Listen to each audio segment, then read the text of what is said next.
friends, welcome back to my channel. So today I'm here to honestly talk some crap about some makeup products. We are going to be talking about products that I do not think are worth the price tag.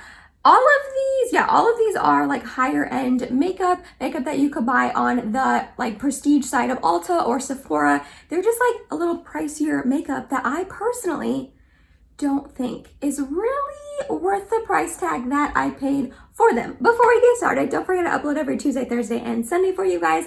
If you like this video while you're watching it, please go ahead and give it a big thumbs up. It really does help my channel out. And other than that, if you're excited and you want to hear about some products that I just really don't think is worth their price tag, then let's go ahead and get started. Couple things before we get started. One, I wanted to let you guys know that this video idea was actually brought to me by my friend Megan. So I had put on my Instagram stories just like, hey guys, I'm kind of feeling a little bit uninspired. What are some video ideas that you want to see from me? And my friend Megan, whose YouTube is Megan's Makeup Musings, I will definitely have it linked down below for you to check out. In case you have not checked her channel out, she is awesome. But she sent in this video idea of makeup that's not worth the price tag, which when I saw her give me that video idea, I was like, yes, that is genius. Because obviously if something is a little bit lower price, like a drugstore price, I feel like I'm a little bit more lenient on it because I didn't spend a ton of money. But when a makeup product is higher up there in price and then for some reason it doesn't perform the way I want it to, or I didn't like it as much, I'm like, well, I get bummed because I spent more money on it and then I feel a little bit jaded. You know what I mean? Also, I'm going to do the YouTube disclaimer that I shouldn't have to do, but I'm going to. This is all very subjective. This is my opinion. Obviously, if these are your favorite products ever and you would buy them at full price over and over and over again until the day you die, then be my guest. Buy it, try it, love it. That's fine. I am happy they worked out for you. And honestly, most of these are products that like I'm going to use up. Like I like them enough to use them up. It's just like, I wouldn't repurchase them, and I really just don't think they're worth how much they cost, if that makes sense. So let's get started. I feel like my first product is going to come as literally no surprise to anyone if you have followed me for a while on my YouTube channel and all of that, and that is the Natasha Denona Zendo palette. This palette, you guys. Okay, I bought it essentially as soon as it launched, and I pretty much paid full price for it. When it very first launched, she was having like, I think a 10% off code on her website, and that's where I ordered it from. So I didn't like pay full price, but I didn't get too much money off of it, if that makes sense. I don't love this palette. I really loved the color story. I thought it was so stinking pretty, but the quality of this is not the quality I am used to with Natasha Denona's eyeshadow formula. The mattes got really patchy on me. Her cream to powder formula is very difficult for me to work with.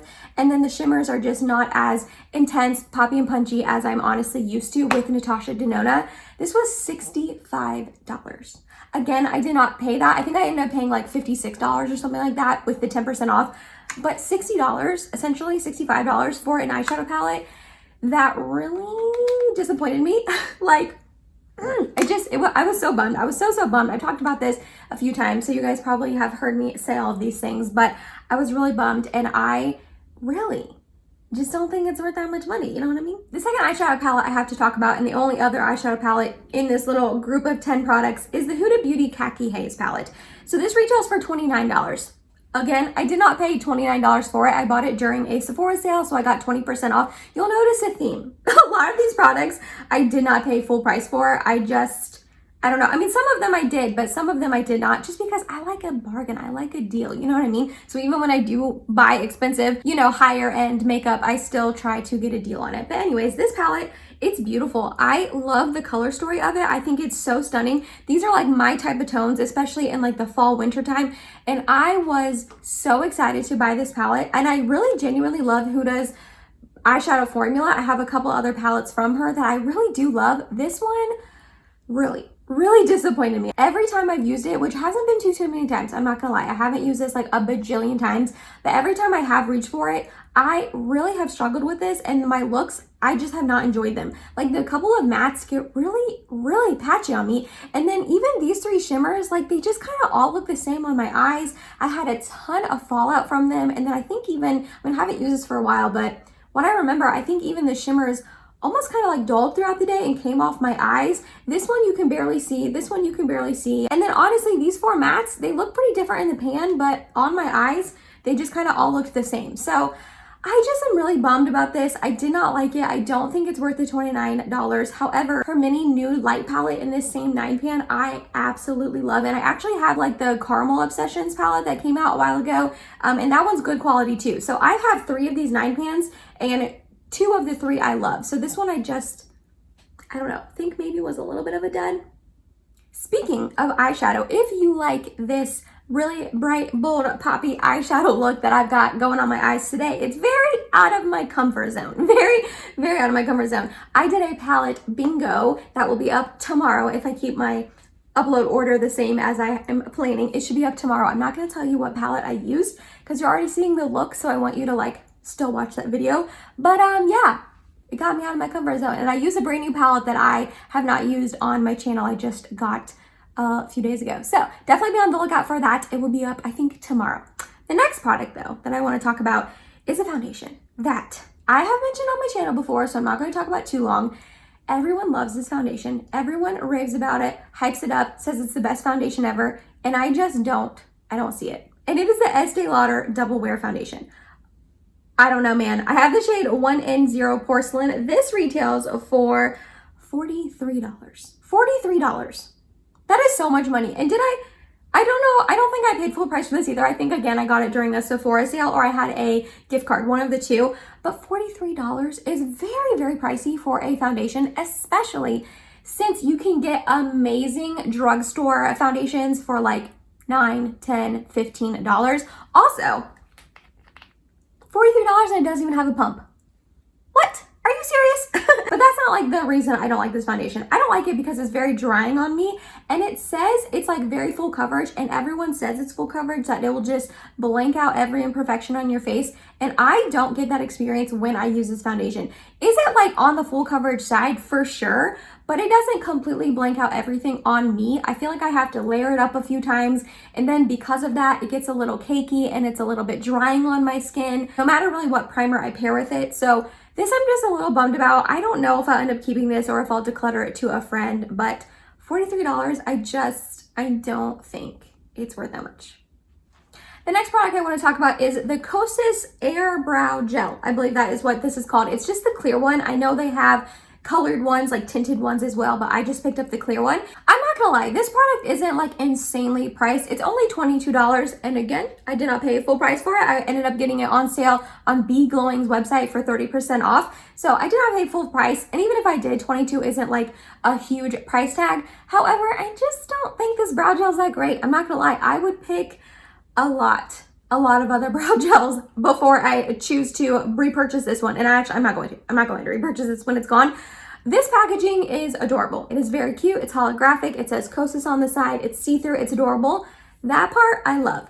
And I actually like don't mind the spoolie or anything like that. It's a good size. I like getting up in my brows. However, I just don't think this does anything. When I put this on my brows, I feel like I put nothing in my brows. Like I ran like a clean spoolie on it, honestly, is what it feels like.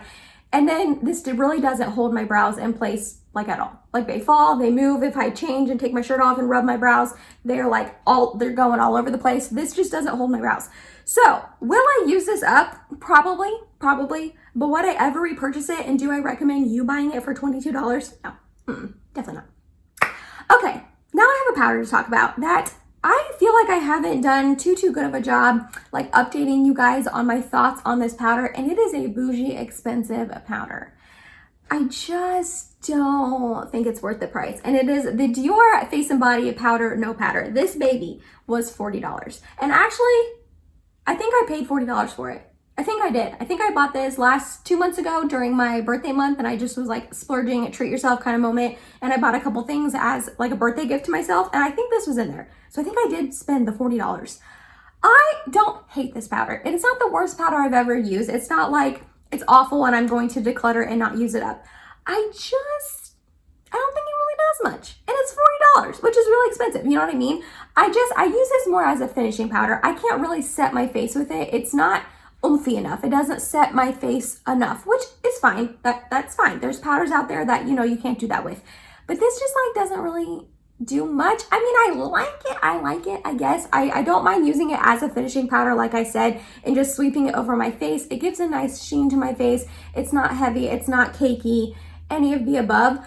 But for the amount of times I use this and what I use this product for, I just don't think it's worth the $40. I really don't. However, I feel like I'm in the minority there. I think a lot of people really love this powder. Samantha March included. She's the reason why I picked this up. She just has been raving about it on her channel and her Instagram and all of the above.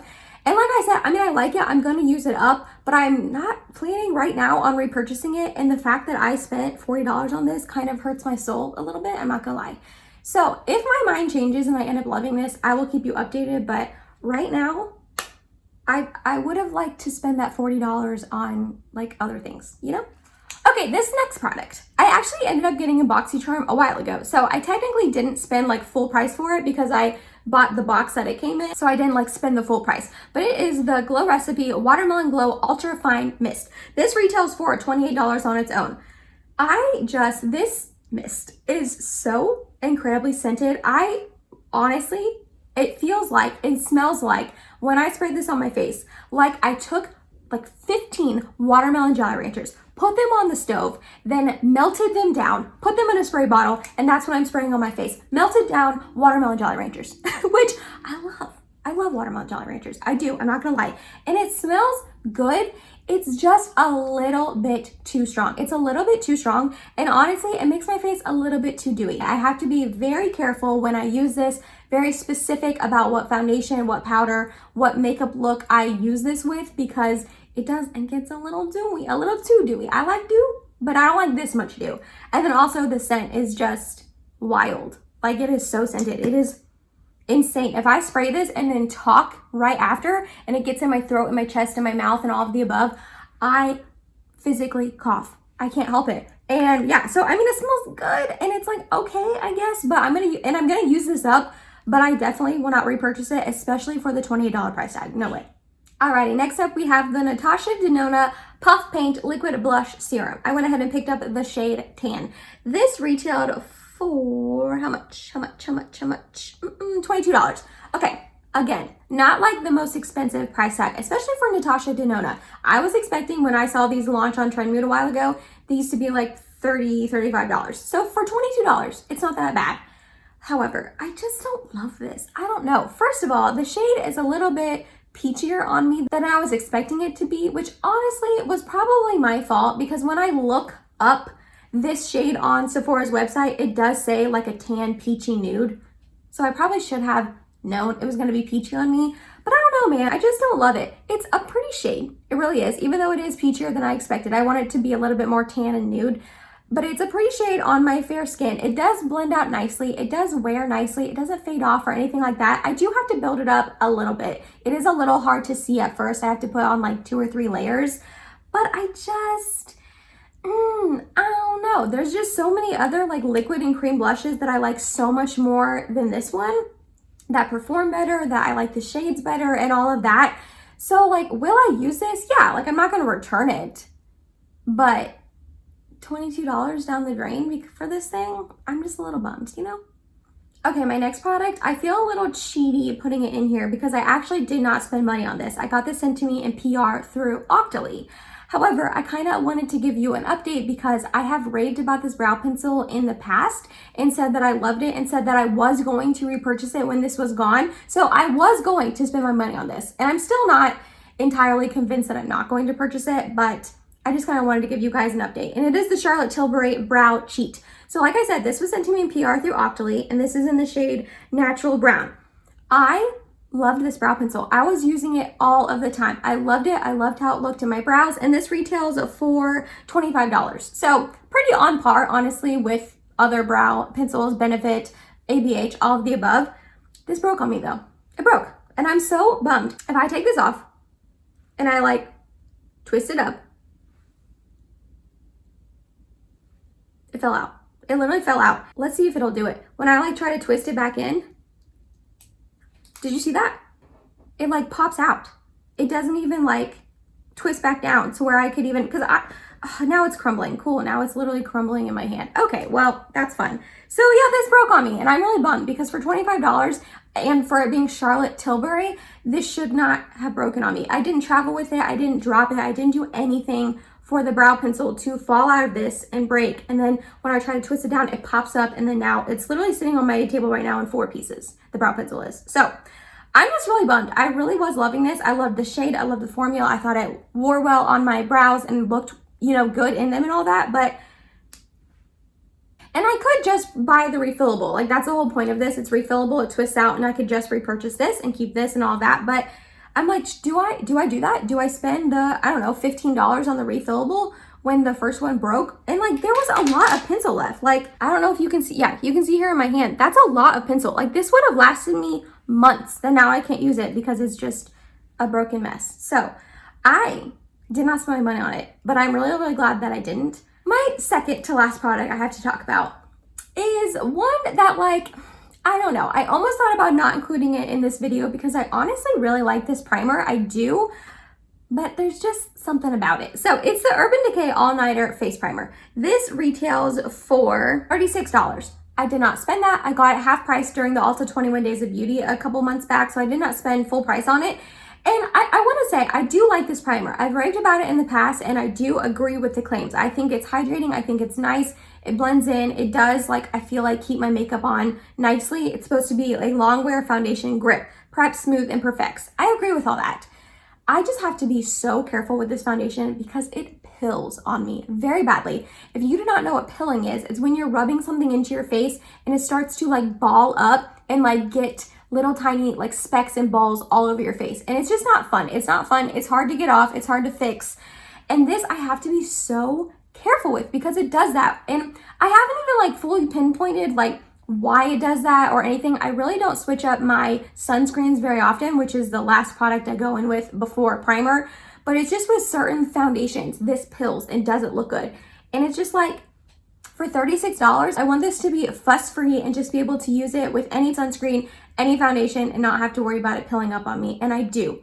So that's why I decided to put it in here. And my last product is another one that I have a little caveat for. That's why I saved these last 2 products for the last 2 products, because sometimes people aren't, you know, still watching by now. So if you are, hey, you're awesome. Thanks. This product I have used one time. So again, I thought about not putting it in here, but I wanted to mention it because it's a brand new spanking product. It's new to the market. It's new to me, all of the above. And it is the M Cosmetics Bronzer Stick. I don't know exactly what this is called. Yeah, I just even wrote down M Cosmetics Bronzer Stick. This retails for $30. I did use it only one time, and it was in my full face of M Cosmetics. That video is already out, so I can have it linked in the eye and down below for you in case you missed it. But when I'm using this, when I apply it in that video, you see it blends out very nicely. It's a very beautiful shade. It blends in, you know, easily, effortlessly. It doesn't get patchy or anything like that. It doesn't lift my foundation, all of the above. However, by the end of the night, this faded so bad on me. I barely had any bronzer on my face. And like on my cheeks, on my forehead, all of the above. It was still there a tiny bit, but like if you wouldn't have known that I put bronzer on, you probably wouldn't have known that I put bronzer on. You know what I mean? It just faded really badly, and I was honestly shocked by it because I love M Cosmetics. I love a lot of their products. So the fact that this faded so badly, I was very shocked. But again, I only used it that one time. I'm not completely writing this off. Maybe it just didn't, maybe it just didn't pair well with the foundation I used, but I literally used their cushion foundation. So you would think they paired well. But for $30, it shouldn't have faded. You know what I mean? Like the e.l.f. Cosmetics putty bronzers, they stay all day, they don't fade, and they're $6. So again, I'll keep giving this a go, but I wanted to mention it because I used it in that video, and I wanted to give you guys a little update that as of right now, I don't think it's worth the $30, but I'll keep trying it out. And that was it, you guys. That was a whole bunch of products that I just personally don't think is really worth the price tag that they are priced at. Some of these are a little bit higher priced, and I just either struggle with them, don't really like them, don't think they're that great, all of the above. Shout out to Megan one more time for giving me this video idea. I loved it. It was so much fun. I hope you enjoyed this video while you were watching it. Let me know down below in the comments if any of these products are your favorites. If you've tried them, you have the same thoughts as me, all of the above. I love hearing from you guys. If you made it to the end of this video, thank you so much. You're awesome and I love you. Please subscribe if you have not yet, and I hope to see you in my next video. Bye, guys.